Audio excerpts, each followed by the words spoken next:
안녕하세요. 골든클럽입니다. 세계금융연구원 연구원장 정기준입니다. 예, 안녕하세요. 시황이 좀 많이 달라진 것 같아요. 그동안 박사님께서 많이 시황 저희 세계금융연구원 연구 2팀장이 시황 관련돼서는 많이 도와주셨죠. 녹음 많이 해서 영상 찍어서 올려드리고, 저는 영상을 오늘 제 모습이 그동안 궁금하신 분들도 계실 텐데, 요즘 제가 영상을, 그러니까 제 모습이 담긴 유튜브를 잘 안 올리죠. 네. 안 올렸죠, 최근에. 한참 됐죠. 그냥 녹음만 하고 차트만 띄우고, 오늘도 차트만 띄우고 있습니다.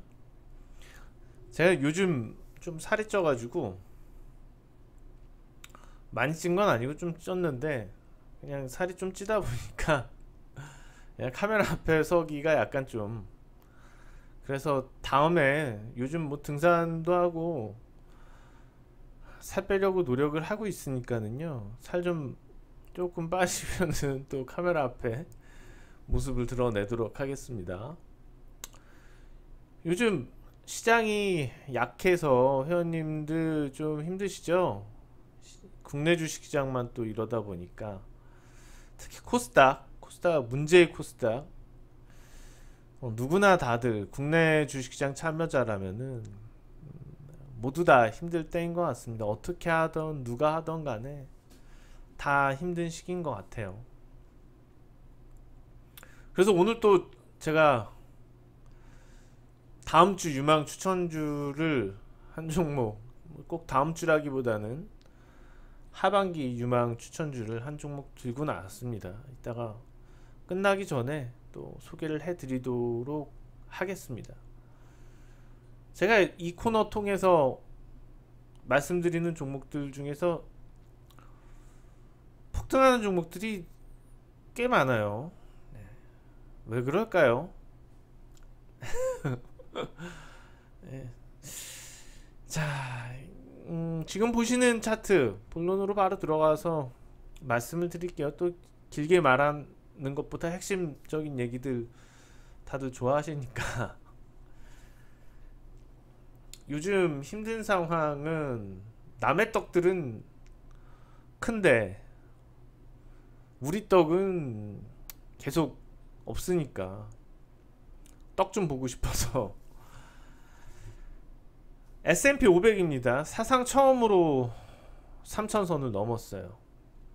넘었다가 조금 내려왔는데,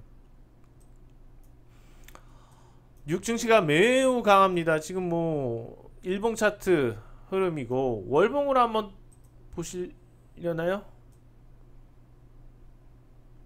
어마어마하죠. 최근에 뭐 2010년대 들어서의 거의 10년 동안의 랠리 어마어마합니다. 10년 동안에 이런 랠리가 666선에서 이렇게 올라가네. 5배, 4배 이상 올라가네요. 뭐 나스닥도 한번 구경해 보자고요. 나스닥도 뭐 1300, 1200 하던 게 더 많이 올랐네요. 나스닥은 6배 가깝게 오르는 것 같고, 다우산업도 뭐 6400선에 있던 게 4배 이렇게 올라가고 그러네요. 여러 가지 이유가 있겠죠. 물론 이제 최근 들어서 오르는 이유는 단순합니다. 금리 인하에 대해서 시장에서 무게를 열어두는 거죠.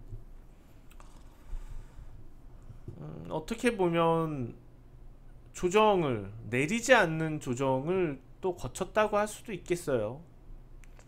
다우지수를 보면은, 자, 사실 이 채널에서 올랐다고 하기는 좀 어려울 수도 있죠. 네, 여기서 뭐 레벨이 달라진 건 크게 없으니까 아래로의 변동성만 있었었지.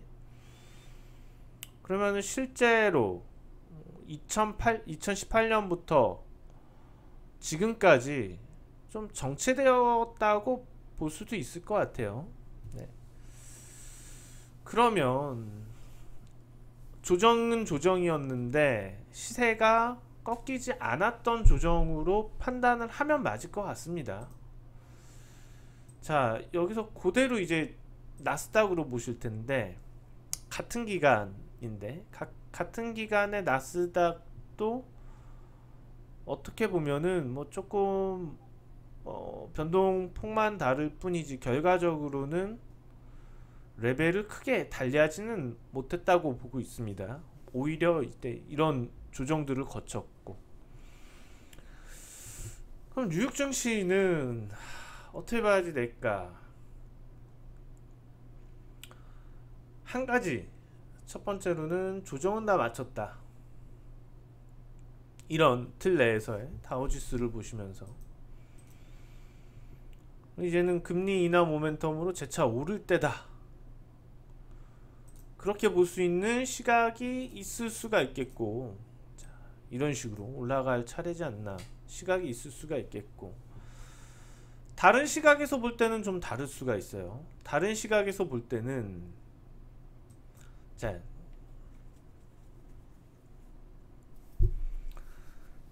사실 제가 2018년도부터 뉴욕 증시 고점 얘기를 많이 했었고, 본격적인 조정과 위험성에 대해서 얘기를 했었는데, 실제로 그 위험성이 나타나긴 났었는데 바로 회복을 했단 말이죠. 우선 서프라임 모기지 사태 이후에 전 세계적으로 만들 수 있는 상품들에 대해서 제한이 많이 생겼죠.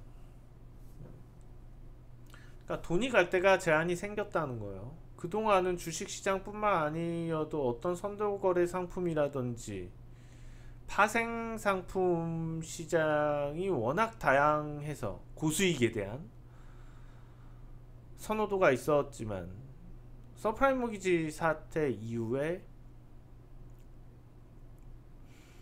그리고 유럽 금융위기죠. 유럽 금융위기 이후에 유로존에 있던 금융회사들이 많이 망하고 그러면서 그런 영역들이 많이 줄어들었습니다. 자, 그러다 보니까 그 이후에 어떤 현상들이 생겼나요? 어떨 때는 금값이 폭등하기도 했고, 어떨 때는 달러 가치가 폭등하기도 했고, 또 뭐가 생겼죠? 코인 시장이 생겼죠. 가상화폐 시장. 가상화폐 시장으로 어마어마한 돈이 몰리기도 했습니다. 그리고 또 가장 중심이 되는 건 바로 뉴욕 주식시장. 안정성을 가지고 있으면서 달러화 자산의 의미를 가지고 있으니까 달러화 자산이라는 점에 대한 안정성과, 그 다음에 기대 수익률 측면에서 투기성 자산으로서의 역할, 그러니까 이런 것들 때문에 돈이 계속 몰렸던 거죠. 자, 근데 끝은 어떻게 됐어요? 과거 그런 부실한 투기적인 파생들의 결말은 암담했죠. 회사들이 망했고, 금융회사들이 망했고, 그러니까 결국에 버블이 폭파되면 상당한 위험으로 갈 수 있다는 거예요. 미국 부동산이 말도 안 되게 파산이 되고, 또, 자, 그런 것들을 본다면은 실제로 아직까지도 폭탄과 같은 시장이지 않나라는 생각은 듭니다. 미국 주식시장은요.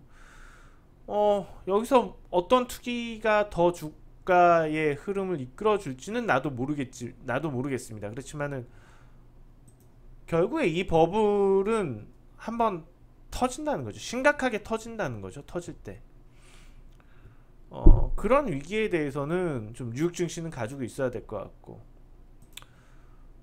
반면에 이제 중국 주식시장은 많은 대안이 될 거라고 보고 있습니다. 저는. 그래서 당장이야 뉴욕이 이기겠지만 장기적으로 봐서까지 뉴욕이 이기지는 못할 거라는 거죠. 지금은 이기고 있다는 거고. 그런 측면에서 한국 시장도 좀 보고 싶어요. 네. 이런 관점에서 한국 시장을 본다면 사실 장기적으로 본다면은 어차피 저가 매수의 시기지 않나 라는 거고요. 당장만 놓고 본다면은 여전히 좀 그냥 심심할 수 있는 시장이지 않을까. 물론 이제 이 바닥이 깨지는 경우는 아까 말씀드렸던 뉴욕 증시의 어떤 상황이 발생했을 때 일시적으로 깨졌다가 우리는 뭐 중화권 증시 비롯해서 한국 증시는 다른 흐름으로 전혀 다른 흐름으로 갈 수 있겠지만, 근데 당장 그런 게 아니고서 이게 깨질 가능성은 없다는 거고요. 예.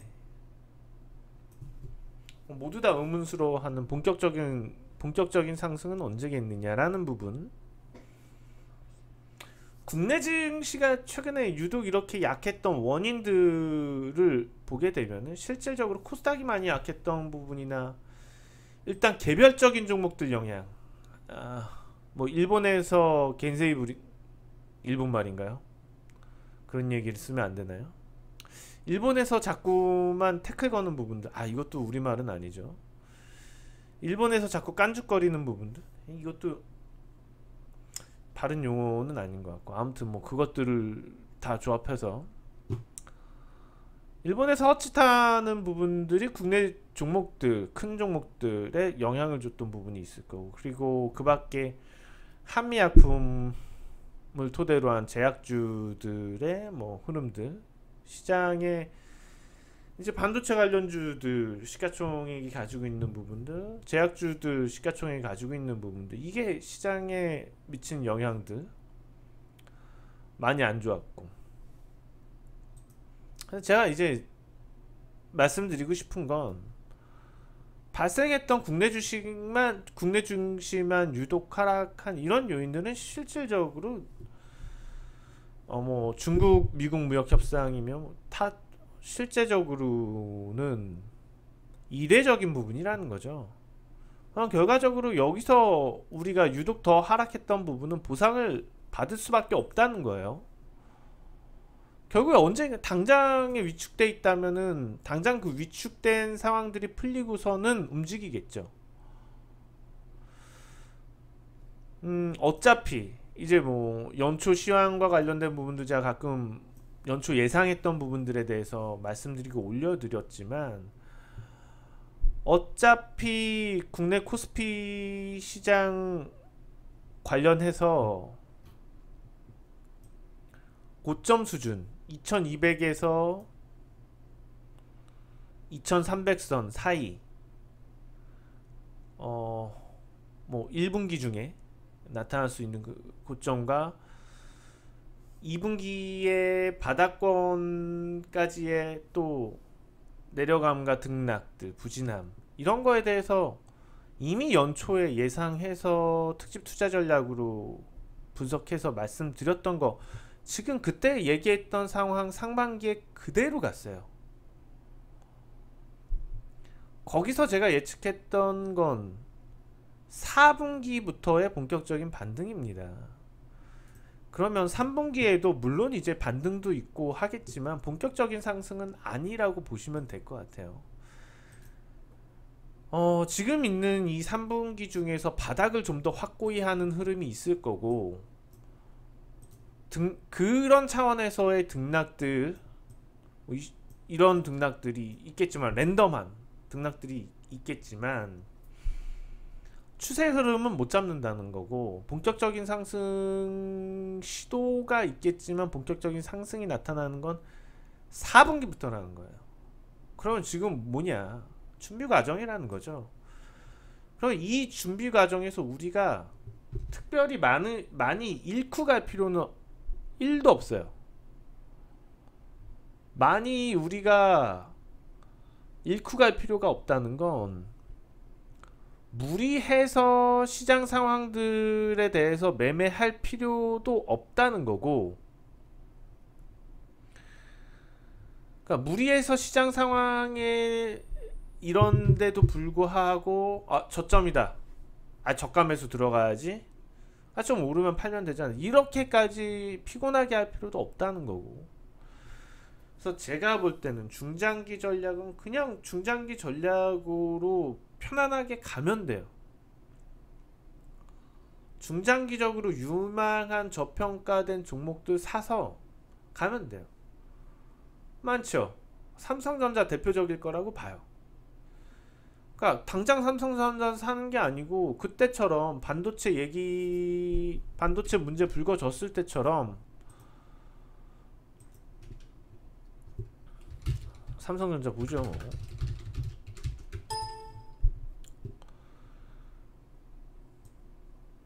삼성전자 이때 이럴 때 매수하는 거고, 그리고 이게 좀 더 큰 틀에서 봤을 때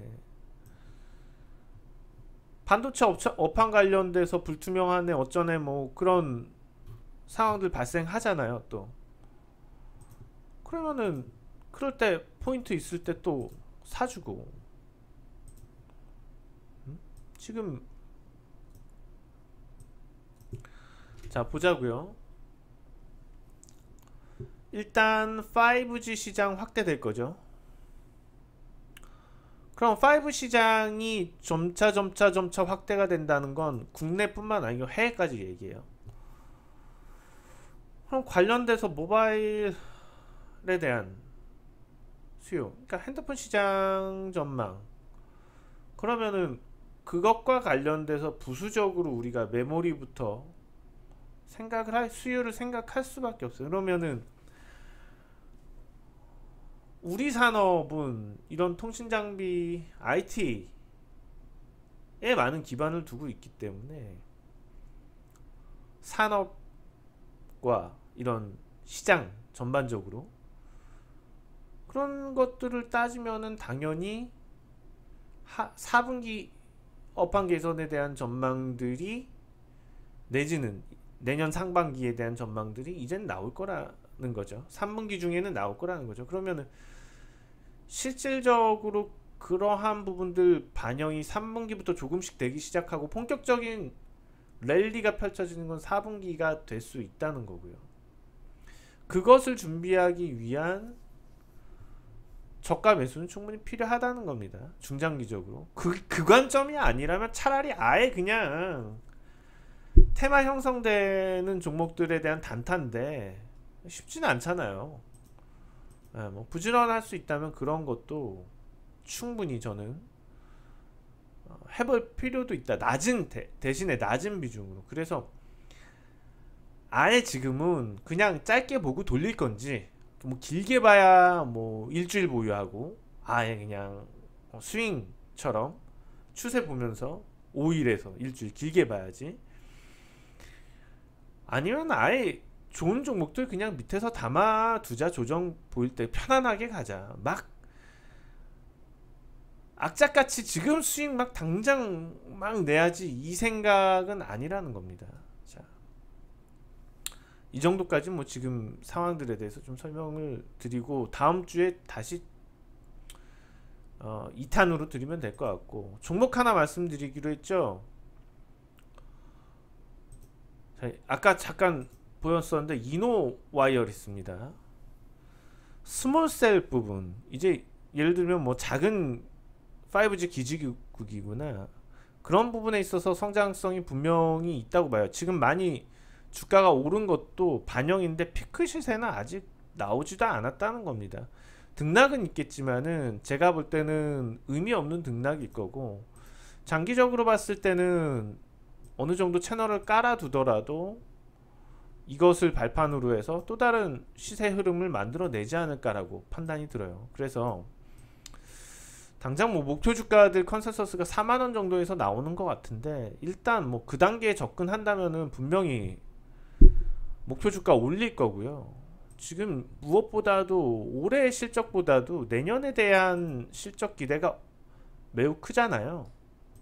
보시는 것처럼. 그러니까 5G 업체들 중에서도 실제로 내년에 전망이 나올 수밖에 없는 업체들이 있어요. 그럼 지금 해봤자 내년 실적 대비해서 6.9배입니다.